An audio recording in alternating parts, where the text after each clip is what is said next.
I'm Paul Costello. I'm the Executive Director of the Council on Rural Development. The Council is a neutral, nonpartisan group that's charged by the Federal Farm Bill to help coordinate state and federal programs in service to rural communities. We kind of see ourselves as a statewide group with that has done as much community facilitation as probably any other group in the last 20 years. We've been to about 140 different towns with either broadband work or full community engagement exercises. We don't think we know what's good for Dorset, and we're not here with a platform that says what Dorset should do for its future. But over time, we've come to see an economic opportunity.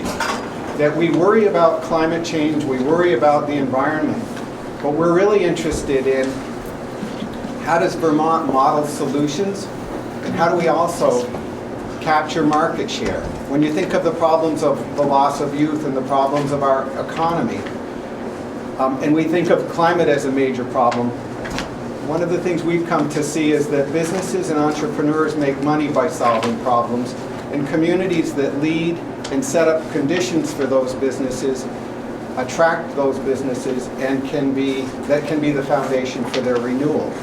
In this setting, we had a group of about 25 folks from all parts of town and all walks of life a month ago to think about as you think about the future of the community and the economy, what are the things that you would start with as topics? So we have 4 topics for this day, including this one, which is working in natural lands, agriculture, forestry, and recreation. And they set that as a topic, but they're no longer in control of where this conversation goes. You are. My job is to provide some bones and discipline. And those bones are going to say, we're going to take about 15 minutes to talk about what's going on in agriculture, forestry, working lands, recreation in Dorset. What are some of the opportunities and challenges? And then take some time to say, what could be done to boost this part of Dorset for the long-term future? And that's the part that's most important, because we have a scribe here, Aaron from USDA, who's going to capture all your key ideas. And in a month, we're going to bring those key ideas towards action back for the community to choose among and think about what are the things that you really want to work for with action. Knowing that a town can't take on 40 different projects, it's easy to build a list of problems, easy to build a list of projects for someone to do somewhere. But this process is all about what does this community want to do and how does it drive its way forward. So we don't know where this is going to go. It's fascinating to be here. Here's the plan. We've got about an hour and 15 minutes, and we've got someone taking notes. And what we want to do is get content. So we're not interested in speeches. Our visiting team folks aren't going to go through catalogs of what their organizations do. We want to get your ideas as a foundation for the next steps that this community may want to take as it thinks about its future. And for the steering committee, fundamental to that future in an age of climate change were the opportunities around the working landscape. Everything from outdoor recreation, forestry, and agriculture, to the natural environment, which they wanted to include. That there's some places you don't necessarily want to develop in this community. There's a deep character to the land and waters that you want to preserve and protect. So let's start by saying what's going on around the working landscape here that are benefits and assets to the future. And we'll just be really quick with people's ideas. And I can stand here like a therapist, like I don't even care. So who would like to start? We have, I think, one of the most buoyant farmers markets. Do you? In the southern part of the state, at least on Sundays. There's a farmers market. Awesome. A great farmers market. Yep. And do you have producers that live in Dorset that are bringing their... Absolutely, a number of them are here today. Great. Well, it'd be great to hear what are the kinds of farms that people have here.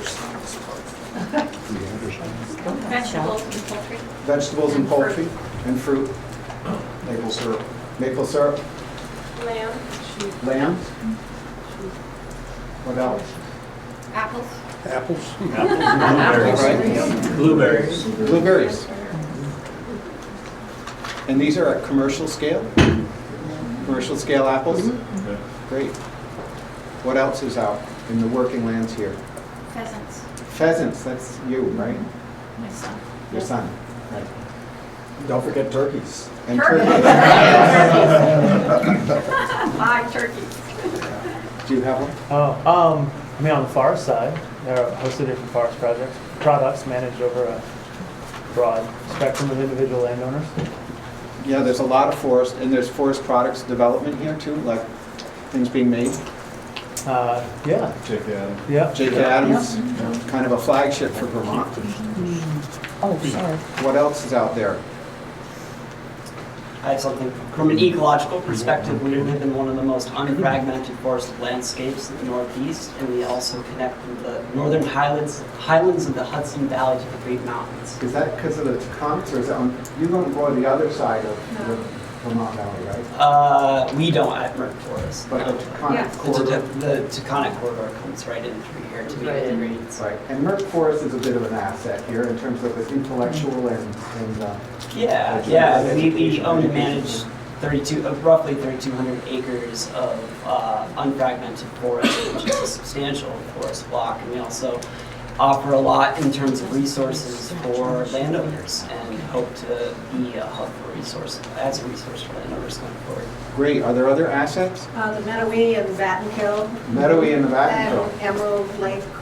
Emerald Lake. Extensive trail system on the Is there an extensive? You have the Appalachian Trail, Long Trail adjacent. There are now feeder trails out of East Dorset that go up. Are there? And how about on the Taconic side? You have the Pew Forest that works Yeah. up towards Merck. Yep, Yeah. Uh-huh, okay, but the town of Dorset also has a town forest. it does. How big Ron, is how that? many miles of trails in that? Acreage wise, town forest is around 300 acres, a couple different parcels. Trail distance wise, I'm not sure the exact number, but it's in the miles of hiking trails and starting to get into more biking trails. We have two mountain bike specific trails in a couple different spots in town too. Great. Some of the first land trust land is the Ketchums, Is that so? Saddleback Farm. You've got good land trust capacity and wisdom in the region with Don. Yes, but Dorset's hard. It's hard to know what to do in Dorset for the Okay, land trust, yeah. so let's come back to that as a challenge. There's a lot of conserved acreage, but I think adding to our friends from Merck, like, there's a whole lot of connectivity when you think about all the private and nonprofit land ownership, trails connecting to different towns, and a lot of people thinking about enjoying natural assets at the landscape level. And Smoky House Center's a bit of an asset as well. Yeah, and 5,000 acres, not to brag, but 5,000 acres is back right up to the Dorset line. And so really closely connected to trail system and other outdoor recreation opportunities. Yeah, what else is out there for trails and outdoor recreation? There's Forest, Who's that? National Forest. You got the National Forest? Green Mountain National. You border that on your, Yes. okay. East Dorset. East Dorset, yeah. East Dorset. Snowmobile trails. Are there Yeah. snowmobile trails? Tremendous amount of navigable woods road. Woods Road, Yeah, just, fourth class or? Yep, fourth Okay. class and like mixed use ATV. So ETVs? Yeah. Or ATVs and- yep. We And have Nature Conservancy Tons and land. tons. you have Nature Conservancy And land? the bat caves, which are internationally owned. Yeah. Quarries, we have a bunch of marble quarries. I hear that some of them are swimmable. Yeah. So marble quarries, and is the marble industry still going strong here? Is there much? Not It's up much. for sale if you want it, but Okay. Sting is up in Danby, but the Yeah. town forest goes up to all of these historic quarries. So I'm going to ask everyone to make sure we only have one person at a time talking so that we can keep very efficient conversation. Sir? Yeah, just one in addition to the forest. We have some of the most productive forests in the state of Vermont here because of the calcium-rich soils. Is that right? So, and we are fortunate enough to have landowners, a lot of landowners who are very interested in preserving those and managing those forests for And you have a forest management business? I do. Yeah, and are there others in town?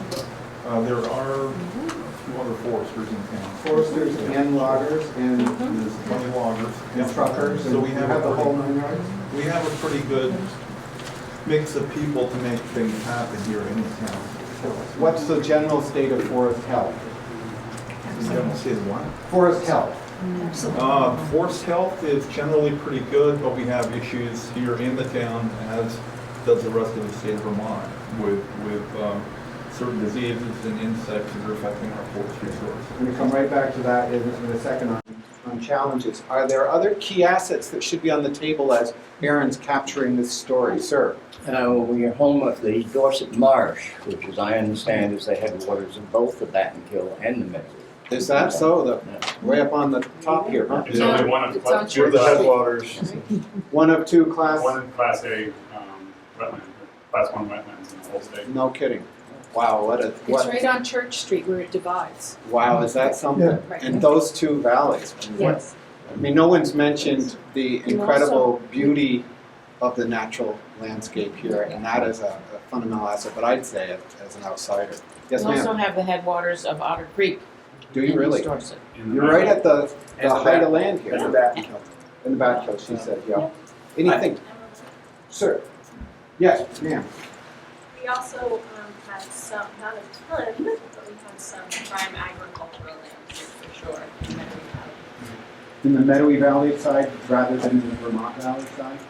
That's a good question. I really am just looking at the Meadowy Valley side. Definitely the Vermont side. The Vermont Valley side too Sure. has some excellent soil. Sure. Are they in streaks or is there They're like, streets. there's streaks of great soil? Okay, good. Good to know, sir. There's a handful of bolted sport climbing routes up on the ridge between East Dorset and Dorset proper. Vaulted climbing routes. How about other outdoor recreation? We've talked about the ponds and lakes. Is there more in terms of mountain biking than the couple of trails that were described so far? The horse show. There's the horse show, big time. You saw There's that the coming frisbee in. golf thing over at the Riley Rink. Frisbee And golf. Riley Rink is a great asset too. But isn't that Manchester? Is that on the same Oh, level? that- No. yeah. Okay. We got good Close. neighbors assets too. Close there. Yes, I Don. know you're looking for physical assets, but one of the assets I see in Dorset is a population of people that really think about things a lot, and one of the only conservation commissions that I get a chance to work with in Bennington and Rutland counties. So we just don't have a lot of conservation commissions down here, but Dorset does have one. Dorset's got and an it's very organization. active. Yeah. And an educated or interested populace with values around working lands. That's right. Yeah. Okay, sir. The Battenkill and the Meadowy are both like nationally, or if not internationally renowned fisheries, and Yeah. I imagine there's a lot of guides out there that depend upon that. Are there guide businesses in town? Some. All right. What else does Dorset have as an asset? Before we turn to the challenge side, which we're going to do in 10 seconds or so. Probably Rob Giotti. Rob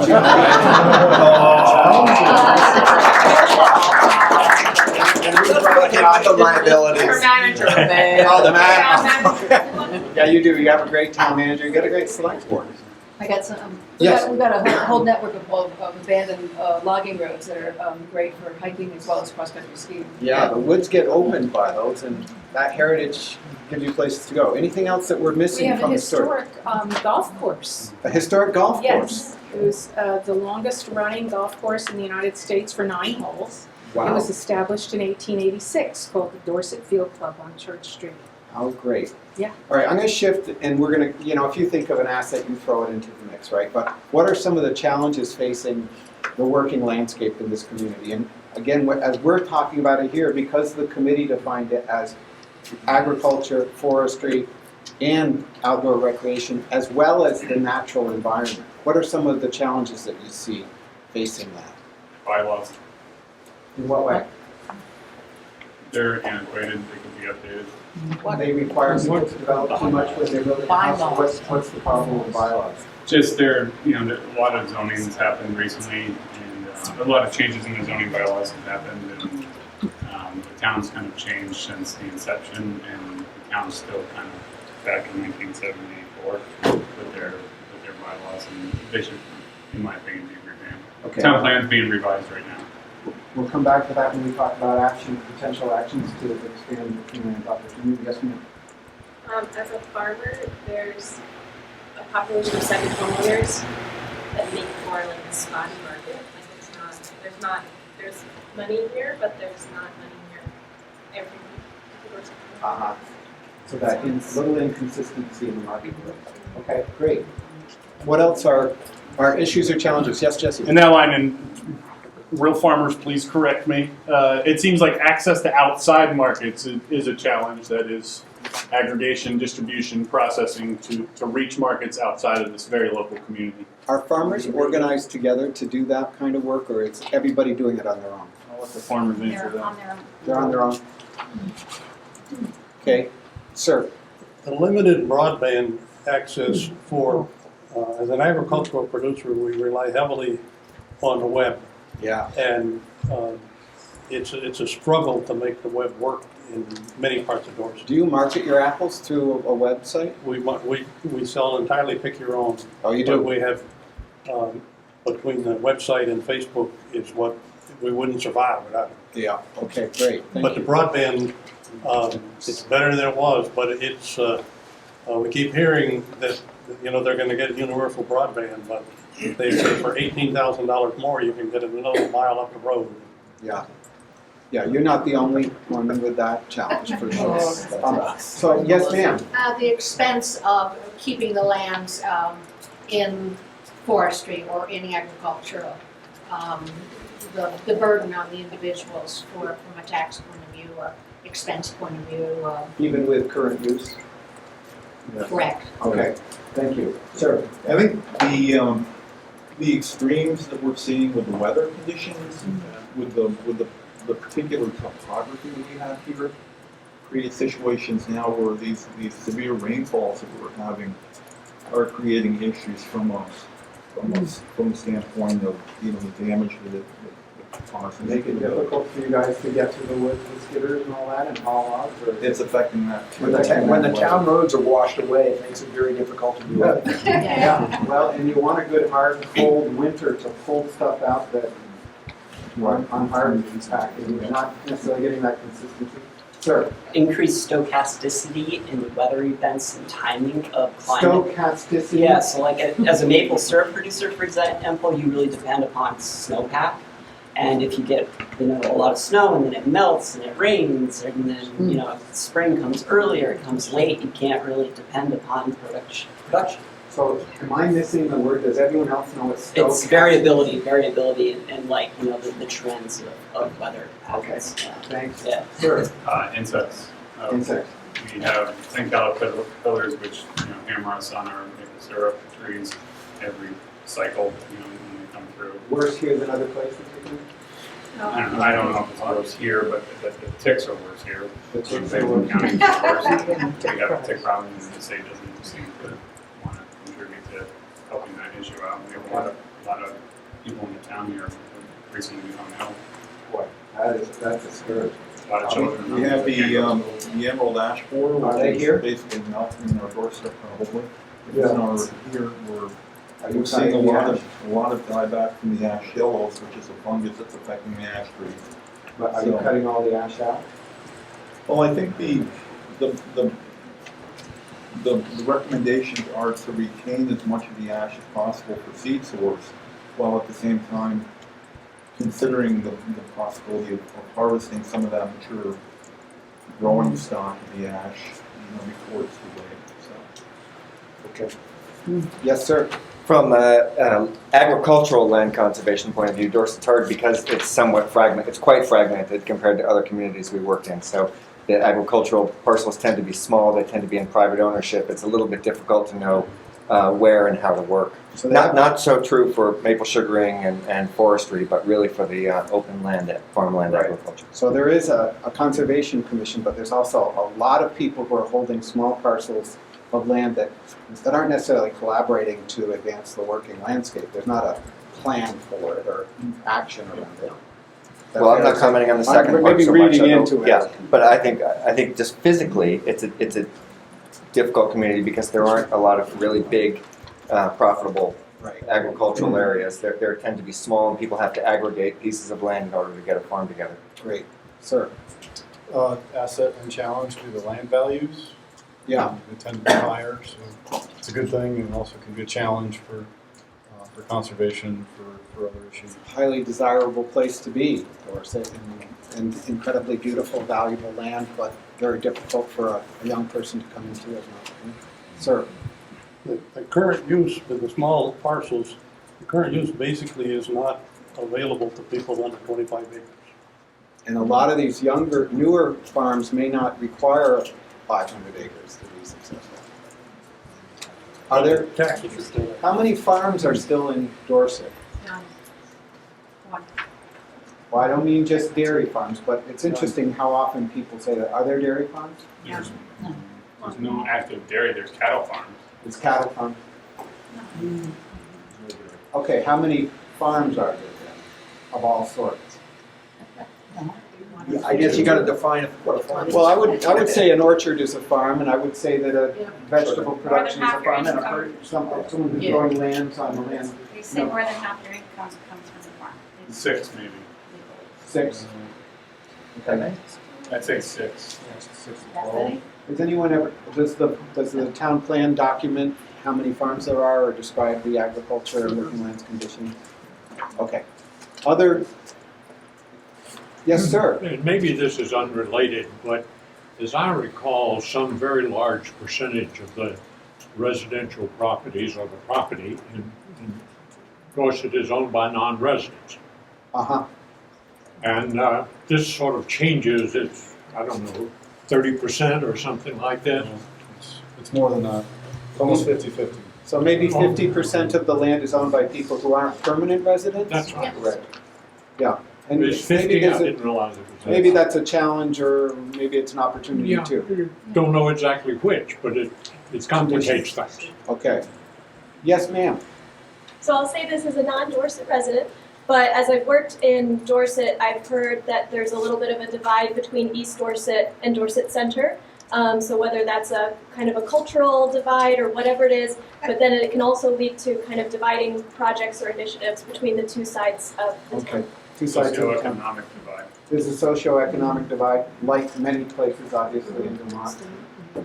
Are there other challenges connected to the future of working lands that should be on the table? How about farm and forest profitability? Sir? I work in the woods and I see a lot of invasives. A lot of invasive plants specifically. Garlic mustard, honeysuckle, Japanese knotweed. It's you name it, we have it, basically. And there's no good way of getting rid of it. Does that stuff interfere with weed growth? 100%. That knotweed, is that spreading? I mean, I see it on the banks of rivers. The knotweed isn't, but there are certain other invasive species like the Japanese, the barberry and the honeysuckle that will persist in the understory of the wood, which will kind of shade out the need of regeneration.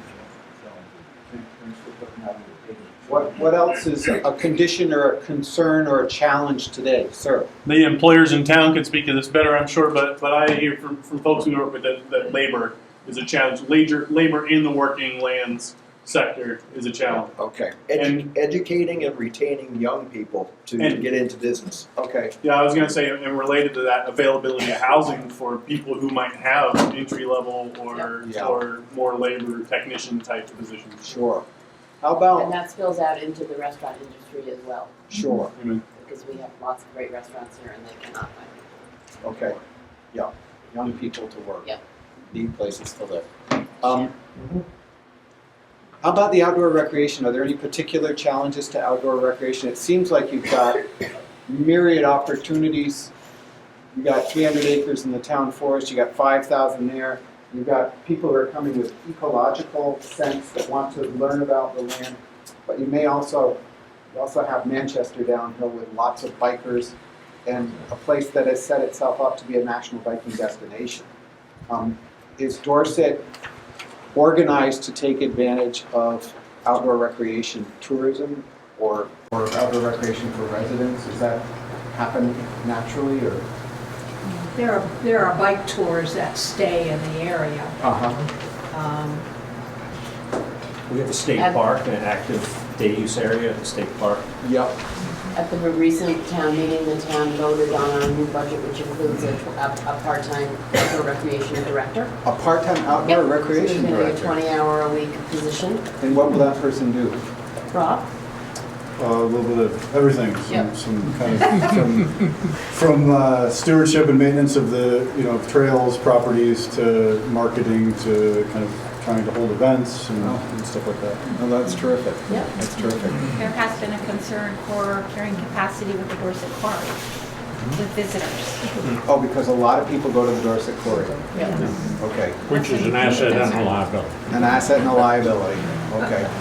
Any other challenges before we start thinking about what ideas you might have for what Dorset could do for the future of its working landscape, natural areas, and so forth? Last challenges? The most optimistic climate change scenarios really put the brook trout at serious peril, and brook trout are our only native trout species here in our streams in Dorset. So. We're also hearing about major runoffs and the problem there, but we're also looking at invasive species and the loss of some pretty precious species. I think there's somewhere in the space between challenge and opportunity, and it has to do, I mean, the topography is a great benefit, and the topography also makes beginner-friendly hiker and mountain bike trail and ADA accessible hiker and mountain bike trail a really difficult challenge. Steep. So, yeah, it's super steep. So, the town's obviously investing in some awesome recreational resource, and if there's a way to create a pipeline of new users into that resource, I think that's a neat opportunity. Is there a strong outdoor recreation culture? Yeah. Skiing, Skiing. snow skiing, I mean, cross country and snowshoeing and golf and a bunch of stuff. Great.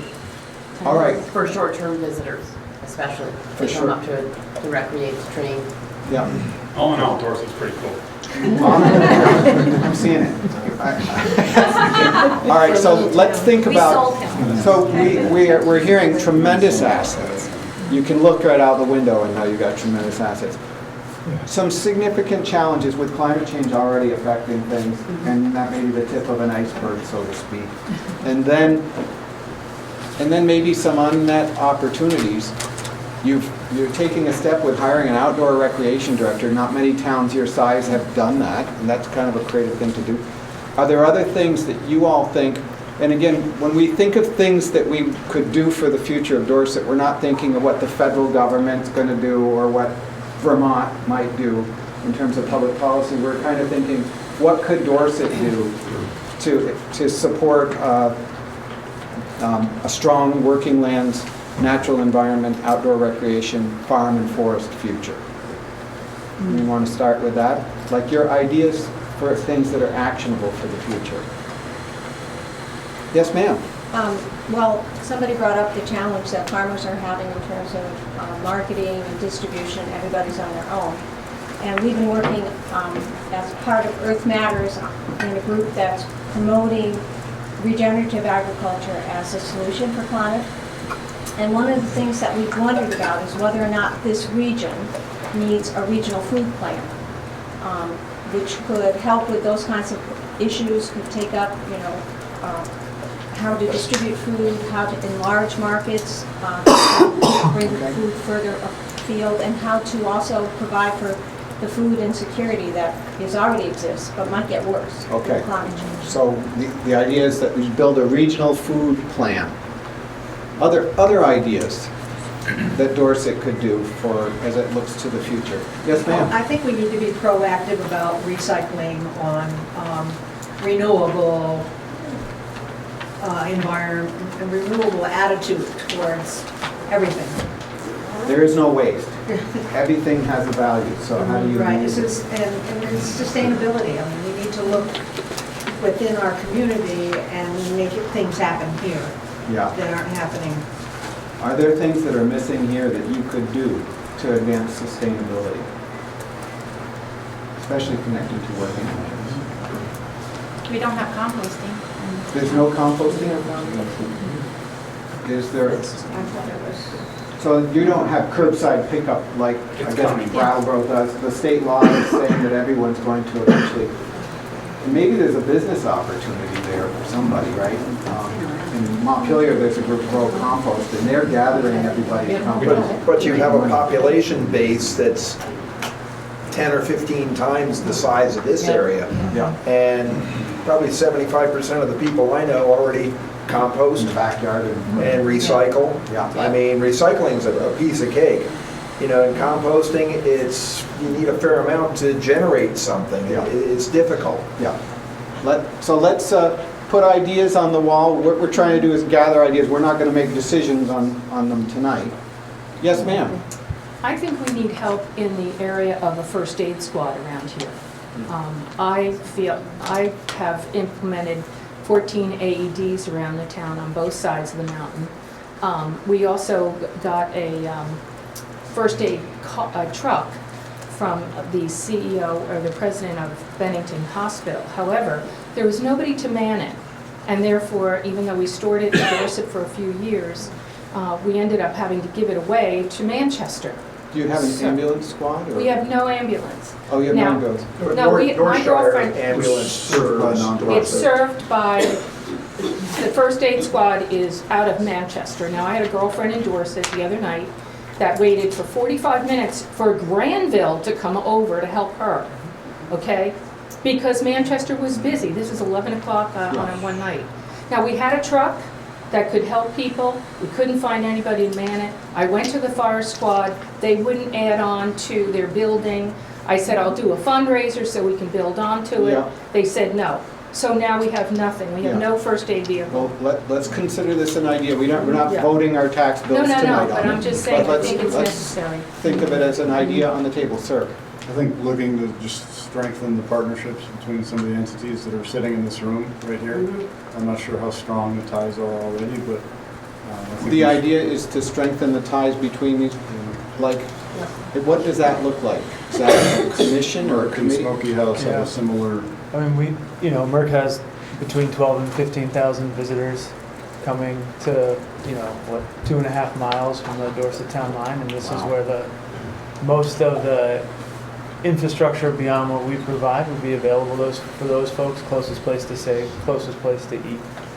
So figuring out how to leverage that a little bit better. I mean, there have even been really early conversations about the prospect of exploring the possibility of a trail corridor that would allow people to, move from place to place. Yeah, so you've made the decision to hire an outdoor recreation coordinator, but has there been like an outdoor recreation or an outdoor tourism committee or any group like that that helps the different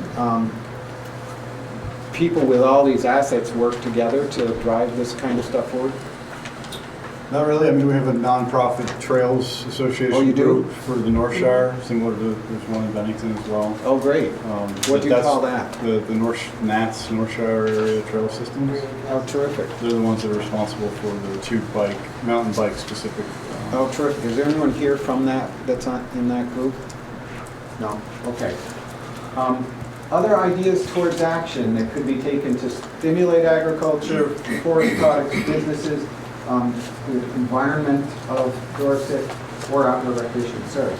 I'd say find some way to incentivize resource management planning for landowners of all sizes. Maybe it's something like, lowering the acreage that allows you to enter into like a current use, just at a town-wide level. So some kind of tax break for having a resource management plan. So have like a town tax break for resource management at the smaller than 25 acres level of current use. Other ideas that should be on the table?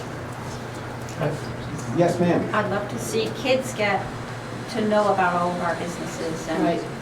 Is there a farm-to-school program? It is. It's not super strong yet. It's not strong, but it's They stronger don't than it know was. about all the things that are happening that we just speak. So they don't necessarily organize to get the kids out. There's maybe not enough, maybe there's more human energy from the community to go into that. Yeah, I mean, this energy would be fantastic. Okay.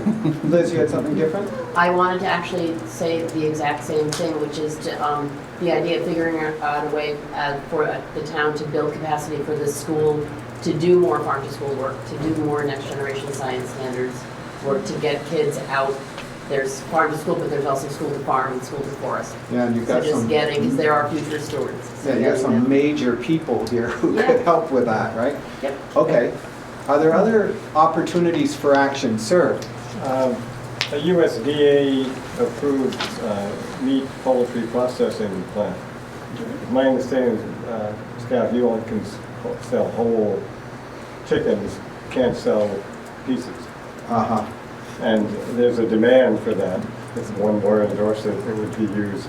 So more meat processing in Dorset could help stimulate working lands enterprise in town.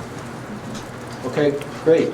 Sir? The Vermont Conservation Design identifies at least parts of the landscape in Dorset as highest priority in just about all categories. And I think there's an opportunity to collaboratively explore whether or not we could build a regional conservation partnership around those assets that would allow us, like a cohort, to direct some NRCS money towards supporting management. Is that work that the local Conservation Commission could do, or was it something that a new group would come together to do? I don't know if that question is, I think it's conversations before there's an answer to that question. Yeah, okay. Other ideas for the future? Yes, please. Space for young children to play safely. There's not really now? I mean, besides Emerald Lake, which is safe. Emerald Lake State Park? We go to the playground at the rec, but there's little space behind the town office. Is there a playground here at the school that's available? Yes. It is. It's something that people don't think to use. Yeah. But they should now. We just redid the soccer field. It's amazing. So. Maybe more, like in early childhood. Yeah, to really help. Yeah. And also winter. I mean, summer is great, but more Okay, great. Yes, ma'am. I think just some sort of effort to make the farmers that are in the surrounding towns like Danby and Rupert and maybe even up in Fulton or Manchester to be a little more cohesive in sharing. I'm hesitant to say food hub, but a place where we could improve our aggregation and distribution or storage. Do the farmers get together at all? There's just not that sort of Critical mass. like there is up in Burlington. Well, there might be the critical mass. I feel like there's really interesting products down here, but there's not really an effort to get together and talk about how to collaborate. Okay. Does anyone do a large-scale CSA that connects maple syrup and vegetables and turkeys and all that stuff, or other CSAs?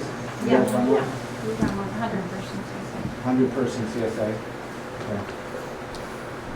Other ideas towards action that ought to be on the table for the future of working landscape, environment, outdoor recreation, ag, forestry. Yes, sir.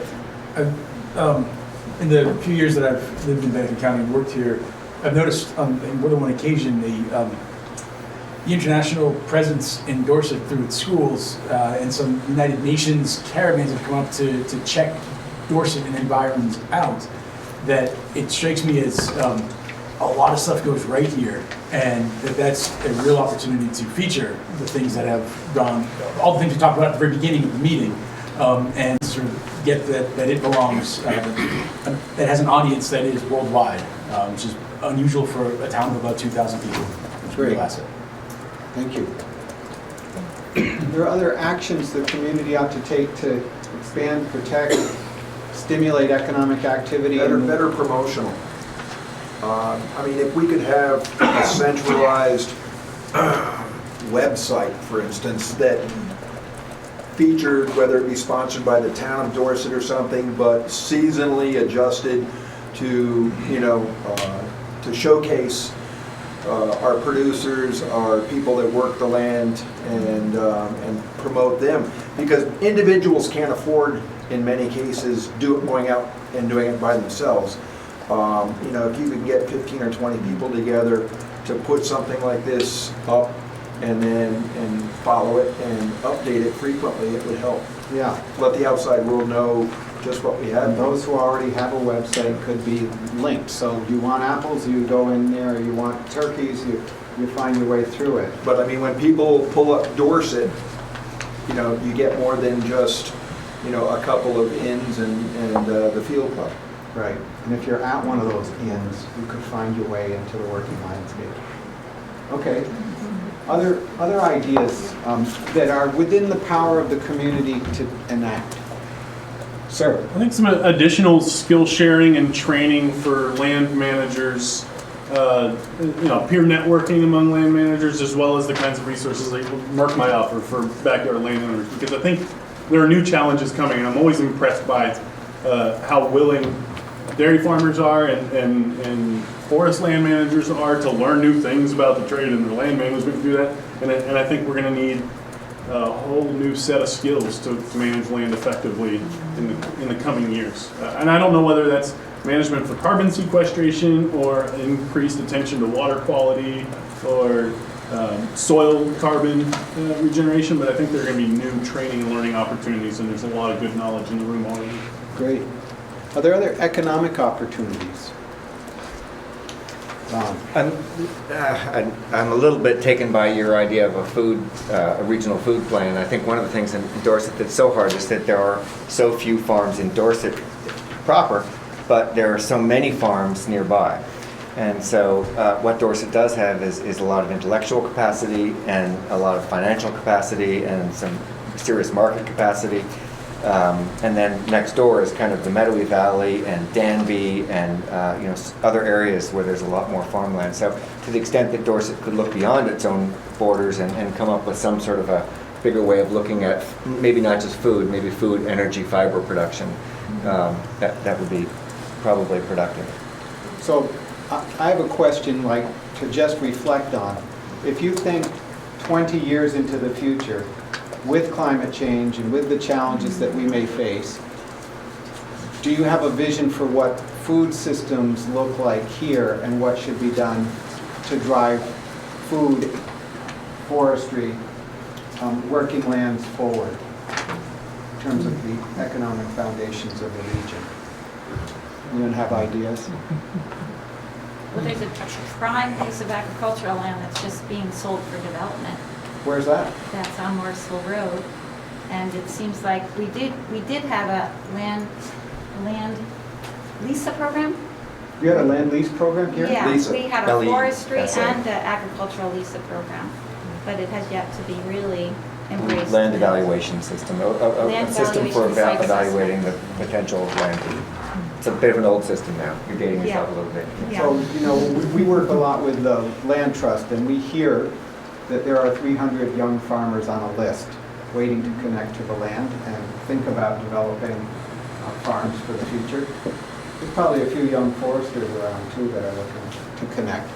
I wonder, when one of the things that seems like this amazing asset is some very brilliant people who've done well with their lives and have acquired resources and own property that might be potentially available for ways to think about how you connect with a next generation on the land. And I don't know if that's an overly broad or ridiculous Really important. question. A lot of those 300 want to go to Chittenden County. Yeah. So, not saying. Dorset's not.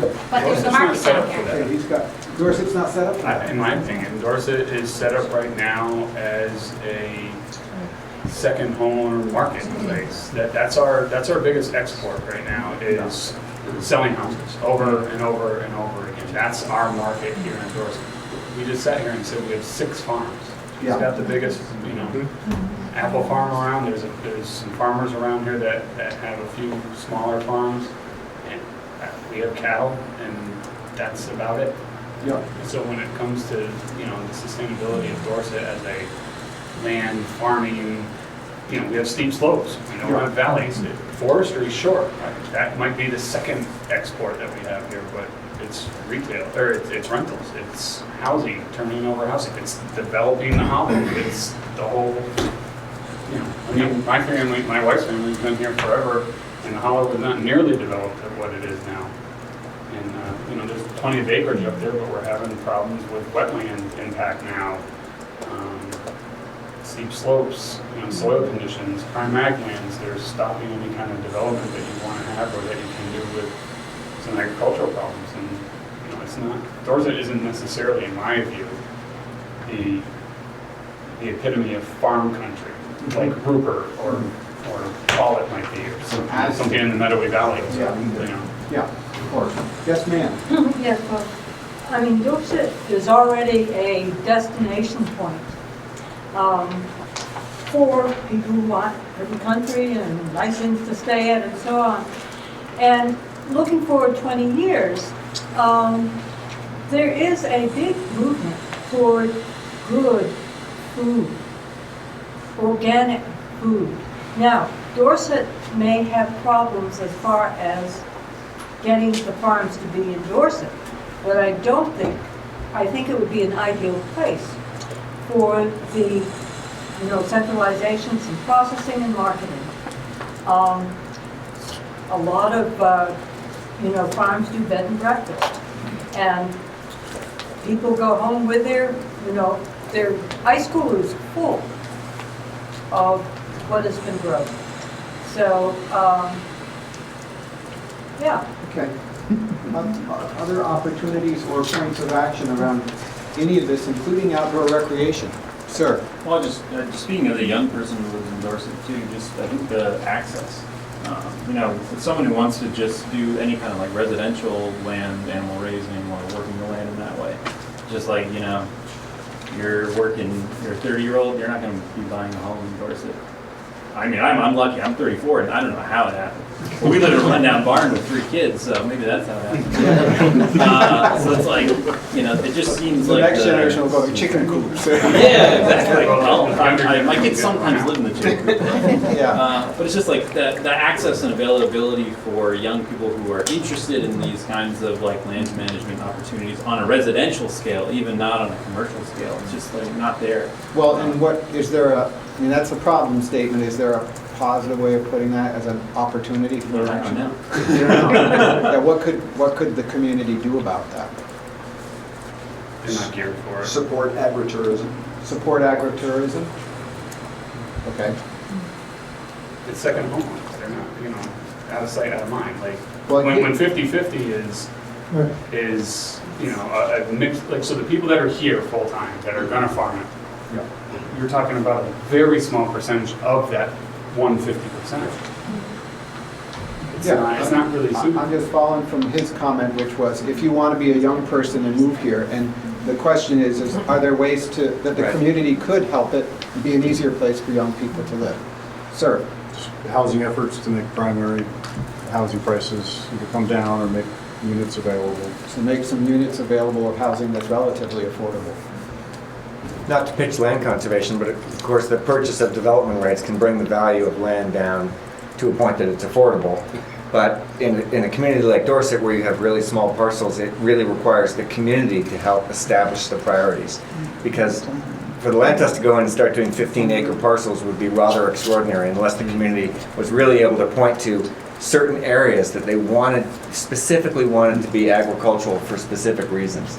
In which case, maybe the land trust could be enticed into doing smaller parcels than we normally do. Is it possible to bundle non-contiguous parcels? Or bundling non-contiguous parcels or something like that. But you're right on, is that it's really hard in a community where people aren't making a living farming to do the purchase of development rights. And you don't just do that top-down. You need to have the community be organizing to be partner in some of that kind of effort. Well, if you go up to Meadowy and you look at a 200 or 300 acre farm that's all prime soil, and it's got good water and good land, and that's a pretty easy decision to make. But if we go into a community like Dorset, where the pieces of land are small, and to look at your planning and zoning, it kind of looks like they're designed to be developed. It doesn't really look like they're meant to be farmed. I don't think it would be responsible for the land trust to go in and conserve those parcels unless the community was very specific about, we don't care what our zoning says or our town plan says, we want this to be a farm. So we're making a marker here. I'm not sure how the community would organize to advance that kind of thing. But sir, you have a suggestion? My hat says it all. I work part-time building houses for Habitat for Humanity, and I worked on 2 in Manchester. And what happened there is somehow they got a piece of land that was developed, and the houses are only sold to people who have a connection to Manchester. Okay. Somebody who owned land here could do the same thing. Okay. And So say Habitat would build houses here and they'd be affordable. okay. Are there any? We've got like 3 minutes left. Are there any other big ideas around collective action that people in Dorset could take to support agriculture, forestry, the natural environment, or outdoor recreation, which we're all group. The steering committee thought it was really important to have this conversation. Is there anything else, sir? I have no idea how you go about this or any idea of how the community would go about it, but I think we have to, I mentioned the invasives, and I think we should address that problem. As a community? As a community, because I can do my part and pull up some garlic mustard, but more of it comes back next year. Yeah. It's not a one person individual thing. You need some kind of campaign. For Okay. sure. Okay. Other ideas about collective action, sir? Well, you're doing it, and the big thing would be some kind of a visioning process, but it can't be an isolated event. It has to be something that continues, and it's very hard the way it was outlined, because 50% of the people aren't really invested. You could say they are invested financially, but in some ways maybe they aren't as invested in the community. So, and then the other people are working so hard to make things happen that they're really focused on getting their thing done, and they're getting it done. But it's very hard to make the time. I mean, getting this group here is amazing to me. So, but the taste that it leaves, the sense of dynamism, the sense of innovation, the sense of shared interest, and the fact that, wow, you know, a lot of these people I've never met before, and wow, we all have the same long-term goal. Is there a way that we could turn that into some kind of a routine opportunity or action that would be compelling enough to get everybody to come back? And that to me Maybe is a not challenge. everybody, but a group that could build a platform of action and get everybody in town to support it. People do this all the time. Other ideas towards action, and I'm gonna, Just we've one only got a thing, couple minutes. I love going down to the Manchester Rec Center. If we had something like that for young families, older people, for walking tracks that are safe, trying to walk on Route 30 to do a 3-mile loop is really scary. So develop an with the outdoor recreation trucks. center that would be Yeah. sort of a foundation for all of this. Like this lady mentioned about a place for her kids to go, you Yeah. know, like they have at the rec, and I'd go down to walk the track down there because it's safe. Okay. Any other idea that ought to be in the notes for us to sort through with everything else we're going to hear in the 5 hours that we're going to have of testimony today? Ma'am? Not a big idea, but you hinted at it already. We don't know how many farms or would-be farms or small acreages, and they don't have to be 25 acres, they can be a 1-acre backyard vegetable plot. We need a list, like Rob is making of trails and stuff. We need a list of people who are trying to It's grow really something that and sell it. assessment about what's out there in Right. terms of businesses and individuals and people who are making some portion of their income off land. Yes, sir. Such a list, for instance, would then be a great starting spot for reaching out to the other 50% that were discussed as second homeowners who may also be interested in allowing locals to participate in that way. And it only takes a couple of people to sign up in that respect or to express interest to begin chipping away at that missing component. Yeah.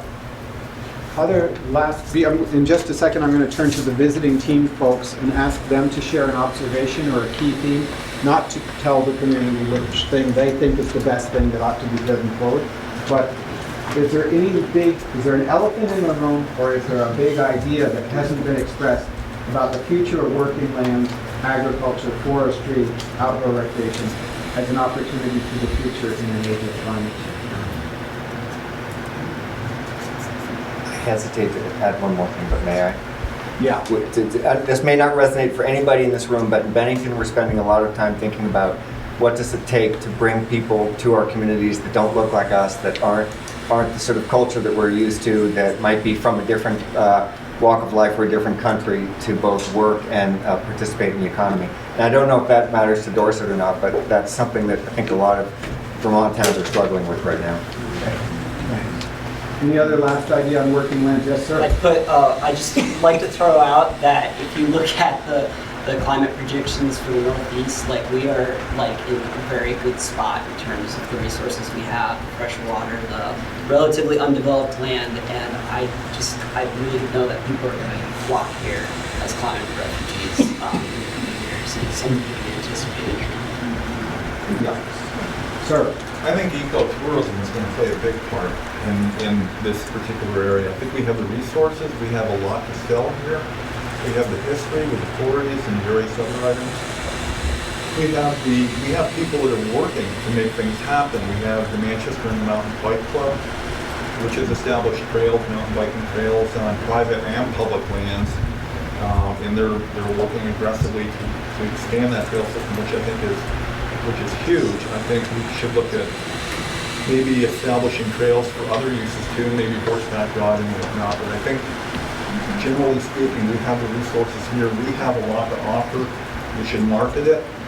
and we should be proud of what we have, and we should share. You could develop a team to develop an ecotourism, to look at the development of this region for ecotourism as a hub with trails, outdoor recreation in general, some branding and marketing to get the word out that this is a place to do that. I would add an agritourism component to it. And agritourism is part of that working lands ecotourism site. You got something incredibly precious here, and it could be a foundation for future prosperity and attracting youth and so forth. One more. Thank you. It's quick on that one. I think it's important for us to figure out how to make sure the community and the visiting community recognizes that the natural community in this space that is a big draw for that ecotourism is entirely reliant on unfragmented forest and landscape level connectivity. And those things are things that disappear at a nickel and dime pace. And it's easy to lose track of those. I see people nodding, and that is such a rich thing to be able to say because a lot of places don't really have that. Yeah. They're talking about working lands. They're talking about making money from outdoor recreation.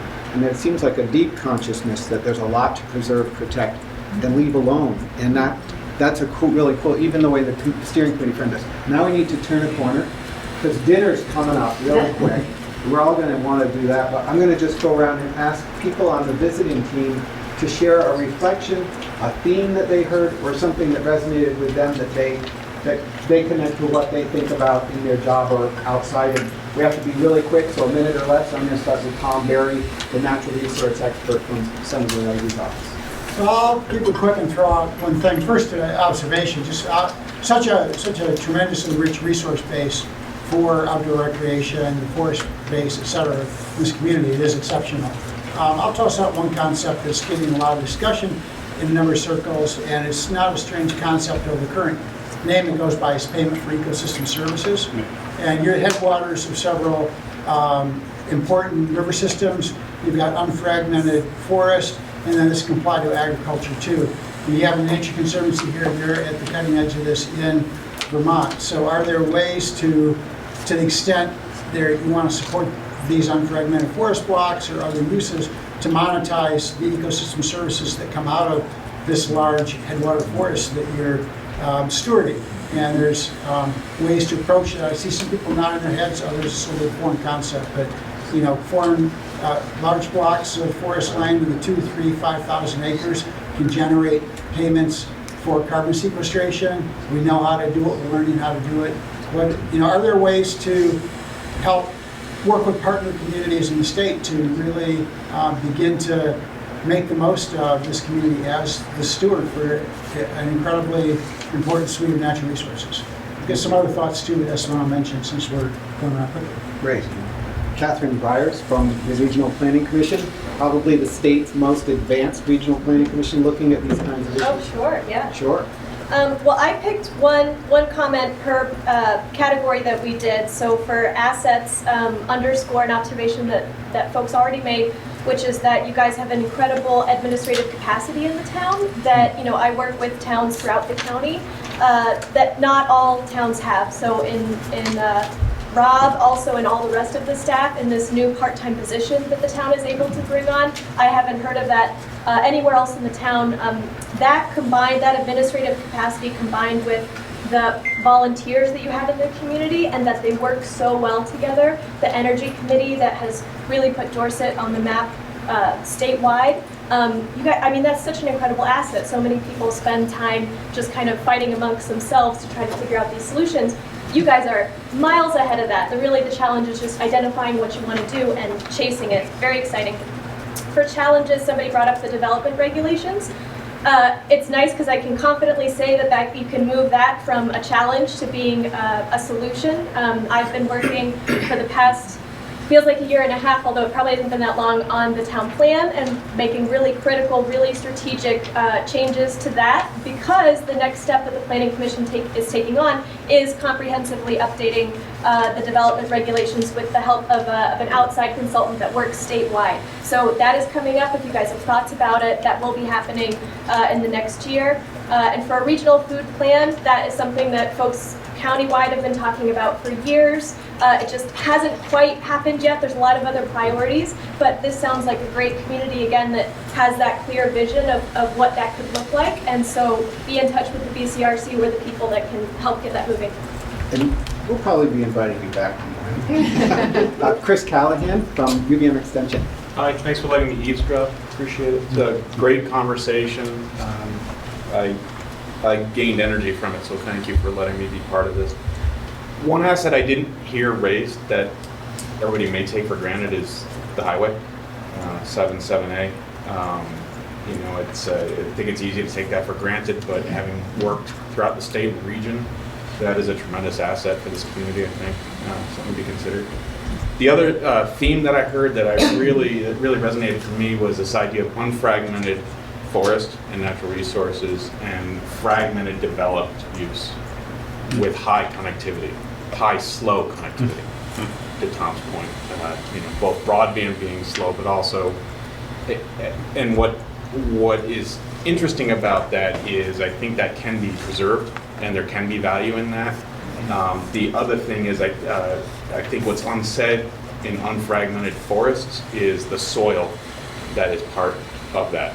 That is probably going to be one of the key resources for environmental resilience in the future. So thanks for letting me be here.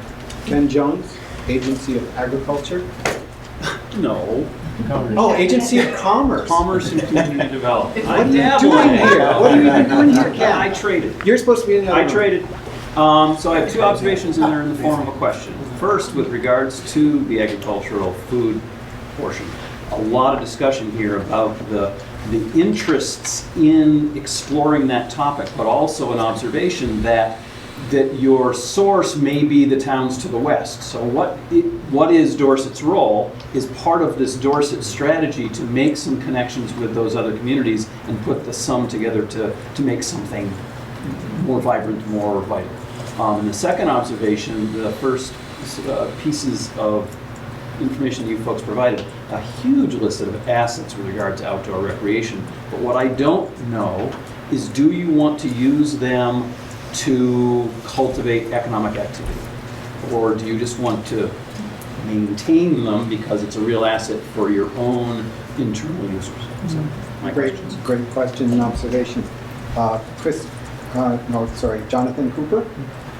A few things. One thing that really resonated with me was in listening to the conversation, talking about a lot of different kinds of uses, and there was a lot of respect for and support for those different kinds of uses and overlapping uses, and that resonated with me because so much of what is to come, I believe, in thinking in 20 years, etc. in the future, we are looking at combining and finding ways to take advantage of the scale and of the collaborative nature that these sorts of challenges or opportunities require. And so for that, I think it's refreshing to be in meetings and have the dialogue sound like this and to be as positive and supportive as it's been. Thank you so much. Don Campbell from the Vermont Land Trust. I spoke far too much, so I'm not going to say much, except to say that I really like the idea of agriculture having a home here, even if there's not a lot of land for it. And what a great name Dorset has. If you were an aggregator or something, Dorset just sounds like a pastoral, wonderful, kind of British landscape sheep thing. And it would be a great name around which to build a brand, or around which to build a sort of recognition of a particular food source. Thank you, Don. Rebecca Ellis is here from Congressman Belton's office. Yeah, so I agree with everything that was already said. So I'll try to say something new. I was really struck by the conversation about the impact of climate change on your natural resources. I haven't heard that with such clarity in previous conversations, but it really seems to be affecting this region from Picts to the Emerald Aquifer to implications for trout. And you also talked about the second homeowners in Dorset, and you also had a comment about I don't know what you called it, the climate refugees coming here. So I think if you are already sensing an issue with second homeowners, in Dorset, it's, it's only going to increase, and so that might be something you want to think about in terms of your planning, your zoning, how do you want to deal with that, and how it's going to impact you going forward. Thank you, Rebecca. Lisa from Forest Parks and Recreation. I was impressed about the passion and knowledge about forests and forestry, recreation and invasives. It really does take a village to tackle that problem.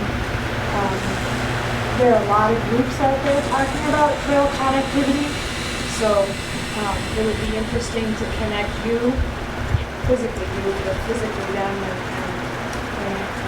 advance those conversations.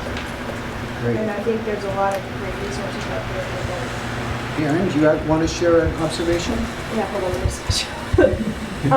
Yeah, I mean, I think that hearing this conversation makes me think that one of the biggest assets this community has is the knowledge that everybody has about the land around them, about invasive species, about things that are happening and will continue to happen as climate change happens in the future. So I think that using that knowledge moving forward, and I think the conversation about using maybe the town center as a place to gather knowledge and use it as a place to market the products that maybe come from surrounding places was also interesting for me to hear. So yeah, knowledge is a big asset.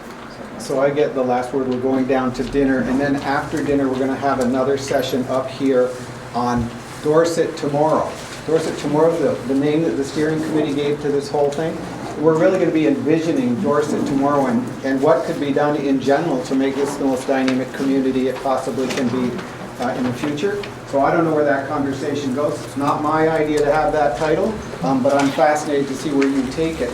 The one thing that I find fascinating in this is kind of what you said, sir, about we could be doing this regularly, that we come into communities where people don't necessarily take power and set the direction for their community in a dramatic way.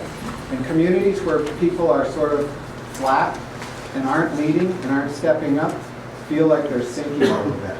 The thing that I feel is not that about this room. This is a happy community, and we notice that. You go into a community, you can tell. It's a happy community with tremendous capacity, tremendous values that are shared, real care for the land, but it's not necessarily an activist community that has framed a big, bold direction for the future and lined up with the power of a collective spirit point of activity to make it so. So I think that's fascinating.